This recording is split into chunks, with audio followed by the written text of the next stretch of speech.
नमस्कार साथियों, राजपथ पर आपका स्वागत है।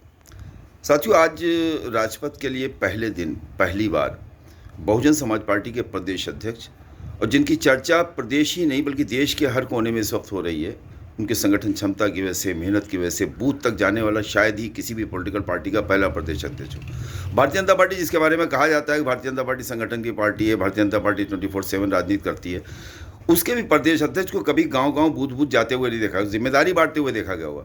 और आज हमारे लिए खुशी की बात है कि हमारे साथ बहुजन समाज पार्टी के प्रदेश अध्यक्ष विश्वनाथ पाल जी मौजूद हैं। मैं राजपथ की तरफ से विश्वनाथ जी, आपका स्वागत है।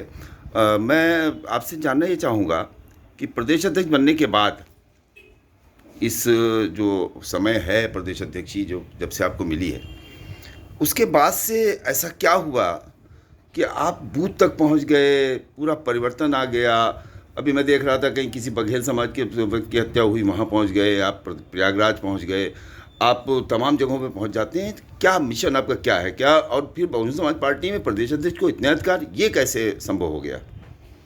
सबसे पहले तो मैं आपका बहुत बहुत स्वागत करता हूँ, अभिनंदन करता हूँ आपके राजपथ चैनल को।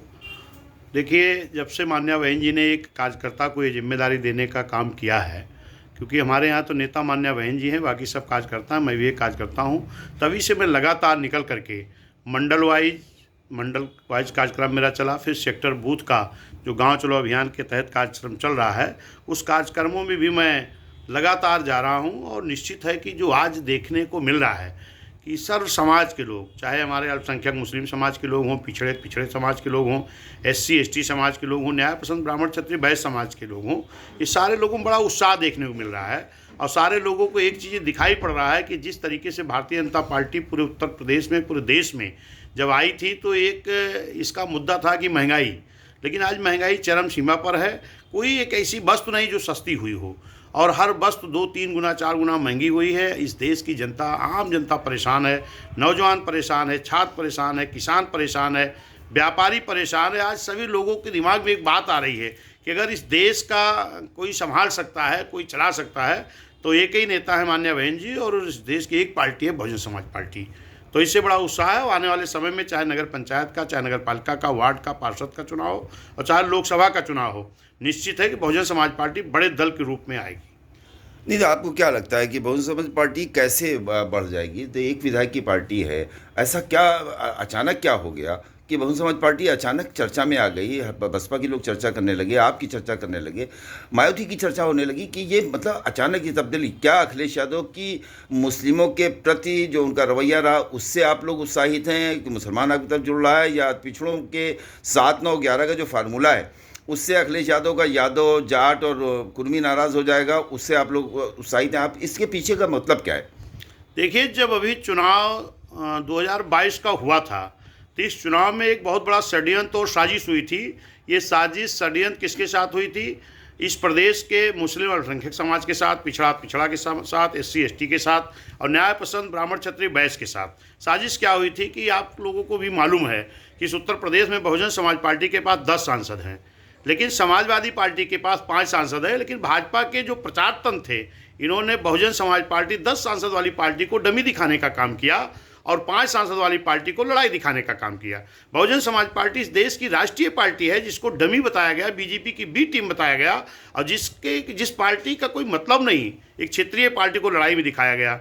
BSP के पास खाली SC ST 26% वोट है, और जिस दल के पास कोई बेस नहीं, कोई वोट नहीं, उसको लड़ाई में दिखाया गया। ये गलत तरीके से षड्यंत्र किया गया, और ये षड्यंत्र भाजपा के प्रचार तंत्र ने किया, और इसलिए किया कि इस देश की, इस प्रदेश की आम जनता परेशान है।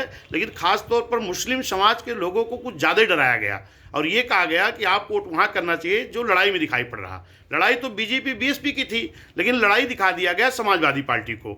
और उस लड़ाई को देख करके जब भाजपा को हटाने के लिए मुस्लिम समाज ने अपना पूरा वोट भी किया, तो उनके पास कुछ था नहीं, 7-8% था।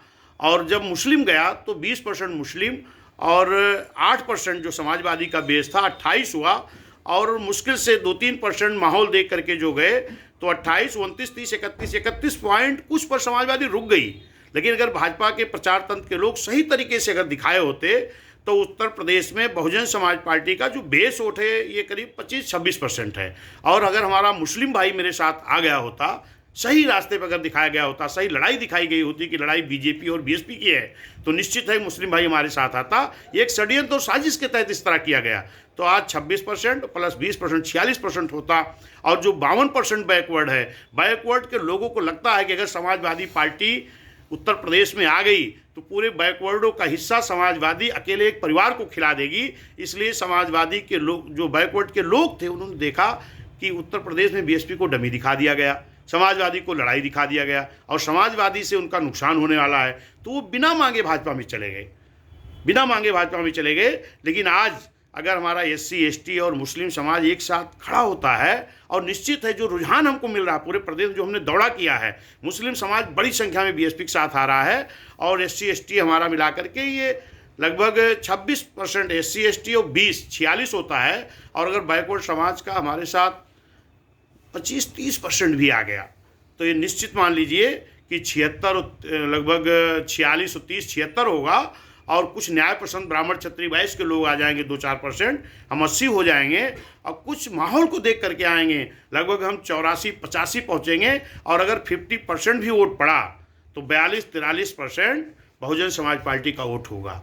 और अगर 60% 70% वोट पड़ा तो हम 45-46 हो जाएगा। ये नई चीज़ मैं नहीं बता रहा हूँ, ये 2007 में हुआ है। इस देश के बड़े प्रदेश में जब मुस्लिम समाज, पिछड़ा समाज, एससी एसटी, न्याय पसंद ब्राह्मण क्षत्रिय वैश्य इकट्ठा हुए थे, तो साथ में इस देश के बड़े प्रदेश में, उत्तर प्रदेश में मान्या बहन जी मुख्यमंत्री बन चुकी हैं, बहुजन समाज पार्टी की हुकूमत आ चुकी है। उसी तर्ज पर आने वाला चुनाव, चाहे नगर पंचायत, नगर पालिका, टाउन एरिया, वार्ड, पार्षद, मेयर का करा लें और चाहे लोकसभा का करा लें, आज सर समाज के लोगों में बीजेपी के अगेंस्ट अगर कोई विकल्प दिखाई पड़ रहा है, बहुजन समाज पार्टी और नेता मान्या बहन दिखाई पड़ रही हैं। इसलिए हर समाज के लोग बड़ी मजबूती से बीएसपी के साथ आ रहे हैं। आने वाले चुनाव में जो भी चुनाव कराएंगे उसमें बीएसपी बड़े दल के रूप में बड़ी मजबूती से आपको दिखाई पड़ेगी। कल कांशीराम साहब का जयंती है, तो क्या लखनऊ में कोई अलग से कार्यक्रम इस तरह का, जैसे पिछले वर्ष कोविड की वजह से नहीं हुआ था, उसके पहले जो है बड़ा कार्यक्रम बहुजन समाज पार्टी नहीं करती, क्या कोई बड़ा कार्यक्रम का आयोजन है लखनऊ में? देखिए, मान्यवर कांशीराम साहब का जन्मदिन बड़े धूमधाम से पूरे भारत देश में मनाया जा रहा है, जिसमें उत्तर प्रदेश में भी हर मंडलों पर, मुख्यालय पर कार्यक्रम हो रहा है। और लखनऊ में अयोध्या मंडल, फैजाबाद और ये आपका लखनऊ मंडल और कानपुर मंडल, 3 मंडल के लोग, जो लखनऊ मुख्यालय है, माननीय कांशीराम साहब का स्मारक बना है, वहाँ लोग पहुँचेंगे और वहाँ पर पुष्प अर्पित करेंगे, श्रद्धा सुमन अर्पित करेंगे माननीय कांशीराम साहब को। बहुत बहुत शुक्रिया। आप देख रहे थे विश्वनाथ पाल साहब के साथ अब हमारी एक छोटी सी बातचीत राजपथ के लिए।